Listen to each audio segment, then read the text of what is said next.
Hello guys, আসসালামু আলাইকুম। কেমন আছেন? আশা করি সবাই ভালো আছেন। তো চলে আসছি মাওনা চৌরাস্তা।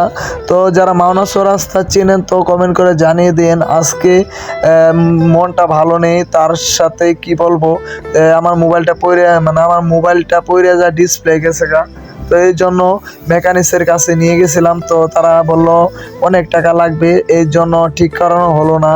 আসলে কি বলবো গ্যাস, হাতে অত টাকা ছিল না, মনে করছি ঠিক হয়ে যাবে।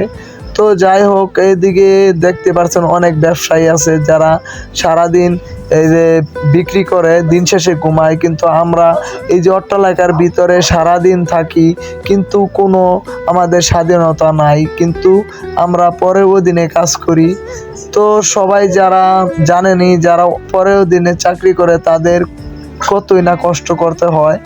তো আমরা খুব কষ্টের ভিতরে এখন আছি। তারপরেও যখন শুক্রবারে খোলা থাকে, বন্ধ থাকে অফিস, আমাদের অনেক ভালো লাগে। তো বন্ধুরা, সাপ্তাহিক এক শুক্রবার তো আমাদের অফিস ছুটি। যদি বলে জেনারেল আছে, ঈদের ছুটিতে তোমাদের এই জেনারেল খাটতে হবে, তখন কেমন লাগে আপনারা বলেন? তো খুব খারাপ লাগে, তাও করা কিচ্ছু না, কারণ কোম্পানি আছে বিদায় আমরা আছি। তো কোম্পানি আমাদেরকে টাকা দেয়, কোম্পানি আমাদের মা বাপ। তো চলে আসছি মাওনা চৌরাস্তা।